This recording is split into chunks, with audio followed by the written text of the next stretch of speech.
दोस्तों जोआर health channel में आपका हार्दिक स्वागत है। दोस्तों आप नए हो तो चैनल को सब्सक्राइब जरूर करें दोस्तों। और दोस्तों आज बात करते हैं कोरोना के बारे में, जिसे मैंने पहले ही एक पोल करवाया था, वोटिंग करवाई थी, जिसमें से बहुत सारे मेरे सब्सक्राइबर ने मुझे पोल में रिप्लाई किया था कि आप कुछ डिसीज़ के बारे में, उनके उपचार और बचाव के बारे में हमें बताओ। तो दोस्तों यह वीडियो इसी रिगार्डिंग है, आपको कुछ बीमारी के बारे में बता रहे हैं, जिनमें से आज टॉपिक है कोरोना के बारे में। तो चलिए दोस्तों आज बात करते हैं कोरोना के बारे में। सबसे पहली बात तो ये है कि बचावी उपचार है। यदि आप बचाव करते हो कौन सी भी बीमारी से, तो यही उसके उपचार से भी श्रेष्ठ होता है। दोस्तों ये कोरोना मेनली श्वास संबंधी बीमारी है, जिनमें से श्वास संबंधी में आपको श्वास नली में दिक्कत आती है और धीरे धीरे बीमारी फेफड़ों में जाती है और आपको फेफड़ों में संक्रमण से आपको सांस लेने में तकलीफ होती है और जिससे व्यक्ति की मृत्यु हो जाती है। दोस्तों कुछ मनोवैज्ञानिक का कहना है कि इन कोरोना काल में व्यक्ति की मानसिक स्थिति पर भी उसका बुरा प्रभाव पड़ा है, क्योंकि यदि व्यक्ति कोविड के बारे में ज़्यादा कुछ सोचेगा और कोविड को नेगेटिव के रूप में लेगा और कोविड से भी वह व्यक्ति जितना डरेगा, तो वह व्यक्ति उतना ही उस बीमारी के बारे में ग्रसित होने की बहुत ज़्यादा संभावना रहती है। और व्यक्ति यदि कोविड की बात नहीं कर रहे हैं, कौन सा भी रोग हो, यदि व्यक्ति बार बार उस रोग के बारे में बात करे और उस रोग से डरे, तो क्या होता है कि ऑटोमेटिकली उस रोग के लक्षण आने की संभावना बहुत ज़्यादा होती है। तो आपको क्या करना है कि सबसे पहला साइकोलॉजिकल मनोवैज्ञानिक का कहना ये है कि आप कौन सा भी रोग हो तो आप रोग से डरे नहीं और उसका मुकाबला करें। और मुकाबला मतलब आप सेफ्टी का ध्यान रखें, जो भी हो, मतलब मास्क लगाना, सैनिटाइज करना और भीड़ भाड़ वाले इलाकों से आपको जाना नहीं है। इस तरह से आप इस रोग से नॉर्मली बच सकते हो। दोस्तों ये कोविड भी एक दूसरे बीमारियों की तरह एक ये भी नॉर्मल इन्फेक्शन ही है। इसमें क्या होता है कि एक फ्लू इन्फेक्शन है, वायरल इन्फेक्शन है। यह भी जैसे किसी व्यक्ति का यदि रिपोर्ट पॉजिटिव आती है तो उसको घबराने की कोई ज़रूरत नहीं है और धीरे धीरे वह कुछ ही दिनों में सही डाइट प्लान लें और वह नियम का पालन करे, और तो वह धीरे धीरे ही रिकवर हो जाता है बहुत जल्दी। मानसिक तनाव, डिप्रेशंस और यहाँ तक कि उनको मानसिक बीमारियां भी होने लगी है। तो आपको क्या करना है कि उस बीमारी से इतना ज़्यादा सीरियस लेके डरना नहीं है और आपको उस तरह की डाइट प्लान और सरकार की गाइडलाइन को फॉलो करते हुए आपको बचना है इस बीमारी से। दोस्तों एक साल पहले जो कोरोना हुआ था उसके सामान्य लक्षण थे कि व्यक्ति को छींकें आती थी और उसकी आंखें लाल होती थी और उसको बुखार आता था।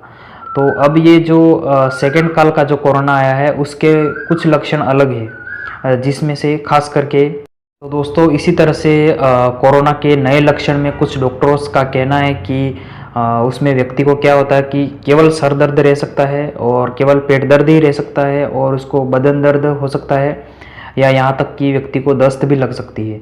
तो ये लक्षण भी नज़र आ सकते हैं आपको कोविड-19 में। टेस्ट कराने पर पॉजिटिव आ सकते हो, तो आपको घबराने की बिल्कुल कोई बात नहीं है। आप अपना डाइट प्लान फॉलो करें और धीरे धीरे उस व्यक्ति को अपने परिवार और मिलने वाले से पृथक अलग रखा जाए और धीरे धीरे ये व्यक्ति डॉक्टर के परामर्श से मेडिसिन लेके वह रिकवर बहुत जल्दी हो सकता है।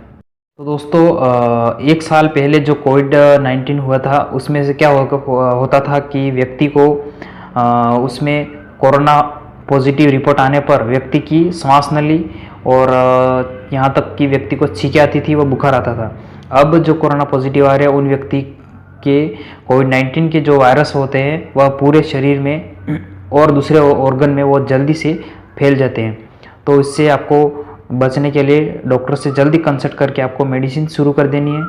तो खास करके वो व्यक्ति ध्यान रखे जिनमें श्वास संबंधी पहले की कोई बीमारी हो, जैसे किसी की सांस फूलती हो पहले से, किसी को टीबी हो या कुछ सांस संबंधी बीमारी हो, उन व्यक्ति को बहुत जल्दी कोरोना होने की संभावना रहती है, क्योंकि वह सर्दी जुकाम जैसा है तो उसको सांस संबंधी बीमारी के अंदर जल्दी होने की संभावना रहती है। और दूसरे वो व्यक्ति जिनको ब्लड प्रेशर संबंधी कोई समस्या हो और तीसरे प्रकार के व्यक्ति जिसमें डायबिटीज़ हो, डायबिटीज़ वाले व्यक्ति, उनमें कोरोना होना की बहुत ज़्यादा संभावना रहती है।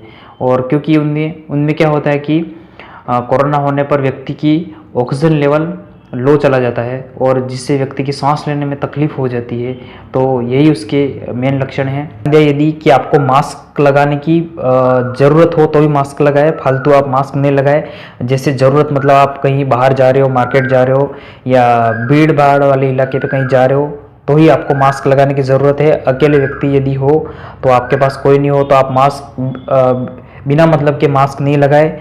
यदि आप बार बार मास्क लगा के रखोगे घर पर तो आपके शरीर में ऑक्सीजन लेवल लो चला जाएगा, जिससे आपको सांस संबंधी मतलब दम घुटने लगेगा और आपको सांस लेने में दिक्कत हो सकती है दोस्तों।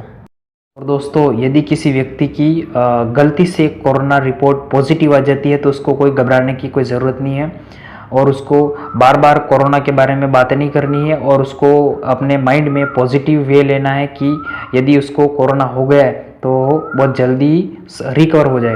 मतलब उसको सोचना उस व्यक्ति को कि मैं बहुत जल्दी रिकवर हो जाऊंगा, इससे सही हो जाऊंगा अभी। और जैसे होता है आपको कोविड-19 के लक्षण आते हैं तो आप उसके मेडिसिन शुरू कर सकते हो आपके डॉक्टर के कंसल्ट से।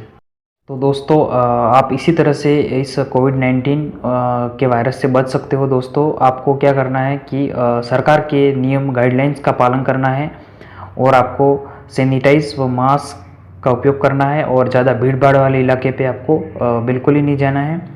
तो दोस्तों, इस तरह से आप बच सकते हो इन बीमारियों से। और सबसे पहली बात तो ये कि आपको पॉजिटिव माइंड रखना है।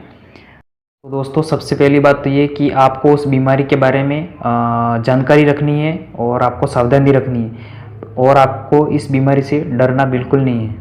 दोस्तों, आप नए हो तो हमारे चैनल को सब्सक्राइब करें दोस्तों, और आप मुझे कमेंट सेक्शन में ज़रूर बताएं कि आपको वीडियो कैसा लगा और हमें अगला वीडियो किस टॉपिक पर बनाना चाहिए और किस तरह का कौन सा टॉपिक होना चाहिए, आप ज़रूर हमें बताएं दोस्तों। और thanks for watching this channel.